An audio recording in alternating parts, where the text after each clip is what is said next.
But obviously women should have the opportunity to divorce. But why is it that we're seeing such a high divorce rate? And why is it that women are initiating it more than men are? There's no consequence.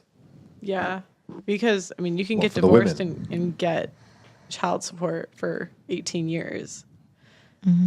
So do you think divorce is therefore incentivized? Yes.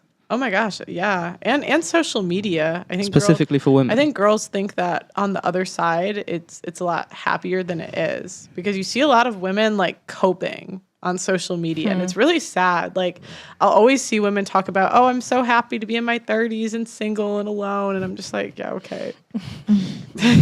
Even though statistically study after study after study will say that if you make it to 45 and you're still alone and single, like that is the least happy group. Wow. But I mean, that's just kind of how women cope. And so it's almost like marketing the single life to the married women. Do you think men would initiate divorce more if there weren't these grave consequences? For example, child support, Yes. etc. I do. 100%. Yeah. Taking half. Yeah, taking half. I don't understand why girls get to take half. Like, you can get a job too. Yeah. Like, I don't get it. Yeah, I don't get that either. Yeah. It's a bit weird. Do you think it's purely because how it's been back in the day? Women taking half is based on the fact that they would have the kids as well, Yeah, I think that's what it was. and Sorry. men are the providers. Could you say that again? Women would have the kids in situation of divorce back in the day. When are we talking about specifically? No, not that far back. Sorry. Okay. Probably like 20, 30 years. Okay. Yeah. But Because before that, let's be honest, like women were the property of their fathers until they became the property of their husbands. Do you get what I'm saying? Yeah. Like women in the West have only had the right to have property in, I think, the 19th century or maybe the 18th century. Yeah. Okay. Funny thing is though, like if we look back before that, you know, we're looking at women being property. Like I say, we're looking, say when Islam was initially originated, that was like the first religious tradition that gave women the right for property. In situations of divorce, a man is supposed to provide what's called a mahar, which is like a security when they get married. So a man is supposed to give that woman assets in case of a divorce. So that woman can rely on those assets, but that doesn't mean she's entitled to half his, stuff. It just means that he has provided that security in case of a divorce, and if she divorces, that's totally her choice, and she can run off with that mahar, which is rightfully hers. And even in a marriage, her money is her money, whereas the man's money is everyone's money. It's the family's money. Do you get what I'm saying? So it's a kind of a different thing. But I digress. Did you know the top 5 richest women in the world made their bags through divorce? Wow. That's I'm true, not yeah. gonna lie, that doesn't actually surprise me. I think That is so messed up, man. So if a girl wants to have kids, right, and she doesn't get the men that she wants, like the men that she wants don't want her, do you think she should settle for a guy that she doesn't want? No. absolutely not. No? No. Look how many people are in the world. You can find the one you want somewhere else. Well, I mean, I think if the men you want constantly don't want you, it means something's wrong with you. So there's probably something wrong with her. Either she's not attractive enough to get it, or something's wrong with her character. If you constantly the men that you want don't want you. No, but there's gonna be a guy that does want her. Like there's so many. I Like don't she's in feel a like- certain- There are guys that want her, but not the ones that she wants. Oh, okay. So fair, either yeah. she's batting out of her league, right? Yeah. So I'm saying if that like continues to be the case, should she settle for a guy she doesn't want? If that happens, No, I still say no, because it's just like you're not gonna be happy. If you don't, You're just want not gonna him. be happy, and it's just gonna be a thing where okay, cool, I've settled, and you're still not and happy. you got your kids, cool. My joy is on my kids now, but you're not happy. Yeah. So second question, how much money do you think you need to retire at 65? This day and age. Yeah, in With the London. rising costs. A lot. I don't know. Sorry, could you be more specific about what you mean there? So Yeah. at 65, if you want to retire and not work till you die. Okay. But you own your house or something like that? Yes. Okay. I'd say 2 million. So you need to.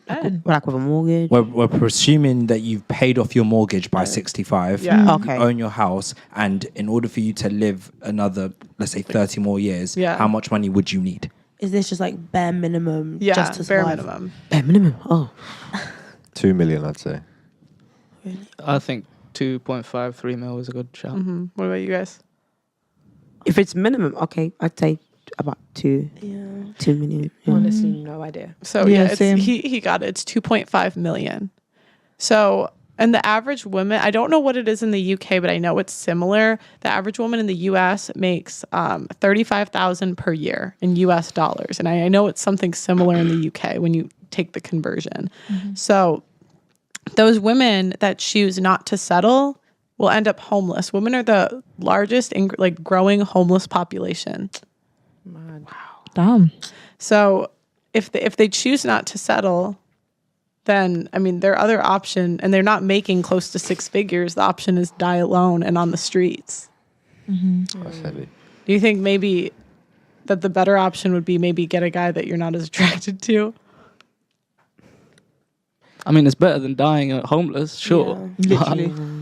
But If that's the case, then It's literally. sad. It's no win for her either way. Like it's just sad regardless.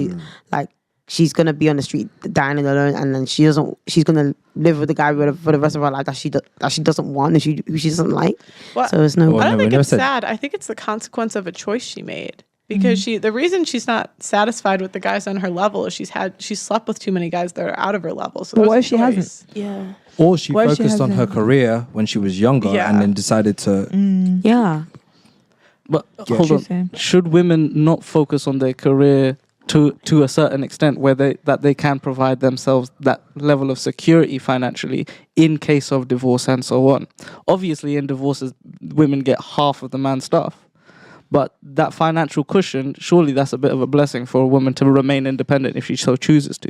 I think it's a choice that a woman makes Mm. to decide to focus on her career, as opposed to find a partner at the age where you would consider a woman being in her beauty prime as such. 20 to 24, that yeah, kind of thing. yeah, that kind of age range. If she doesn't want to find a man in that age range, that's fair. She wants to focus on her career. She's got to do what she does. But more so than anything, there are consequences that when she gets to the 29, 30s, she's going to find that the guys that she once wanted Or once could have. Don't are no want longer interested in her. Maybe it might So change Maybe what? what she wanted then, as opposed to like once she's lived her life, figured out like who she is, where she wants to go with life.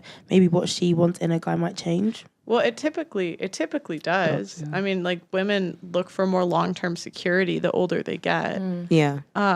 But I think his point is that a woman's peak, like the most, like if you survey men between the age of like 20 and 80, a woman's peak attractiveness is somewhere around the age of 22 or 23. And your 50% of your options, like so on dating apps, if we took your matches from when you were 18 to when you were 30, they go down by 50%. From your early 20s to your 30s. Wow. So the problem is if a girl is dating at a young age, she's used to getting the guys, let's say she's a 7. Okay, so she can attract the guys that are 7s, 8s, 9s, and 10s. Because, they'll typically deal with a girl that's a 7. So then she goes through her 20s, she focuses on her career. She hits 30, she says, I'm ready to get married. Those guys have no interest in her because they want the 22-year-olds. And then she hits 30 and she's not satisfied with the partners that she gets. So this is all based on like a choice that she made, which is fine. I think everyone should have the right to do what they want to do, but I don't know if we're always honest about the consequences. True. Yeah, I think that's a very good point. very much so. You have any comments? What do you guys think of that? Yeah, I feel like I can't say anything about statistics, but I feel like just from my observation of people I know and just people in general, I find a lot of women finding solid, good relationships in their older lives around the ages of 50, even 60. And so my parents split up when I was young. She hadn't dated anyone for ages. And then 2 years ago, she's been with this guy and they've been proper solid. They're like really good. And I've seen that in a lot of my mum's friends as well. They dated when they were young, didn't work out, they divorced, they got kids, they don't have kids, but they're finding love and good solid relationships and security in their older lives. And I feel like even the way people view age in society now is changing, and I feel like the older you are is less stigma. It's still a lot of stigma, but just at least for me, people I know, 50 is the new 40, 40 is the new 30, and 30 is the new 20 in my view. And I feel like there are so more opportunities to find love when you're older where they wouldn't 10, 15 years ago. Yeah, I mean, I think that's from a female perspective, though, because as men get older, they get more options because they make more money typically. Fair enough. Yeah. So, and like, if you look at the data off of dating apps, like, it kind of drops off after like 45 for women in general. And a lot of times, like the girls that do find love, it's because they're being realistic and they're saying, I don't need the 8s, 9s, and 10s anymore. So you're trying to say they get humbled with it kind of thing? Yeah, I think girls get. I mean, would you guys agree that like as men, like older women start to get humbler? So, Yeah. Oh, yeah. Yes. Absolutely. But it's not even a bad thing. Like they just end up. They just realize They realize calm. where they're at and like what they It's need. important. It's growth. So, they'll go for the guy that isn't as good looking but has great character. Right. Yeah. Whereas the younger women won't value the character as much, but they'll look at how does this guy make me feel at this moment in time. Yeah. And that's what I want.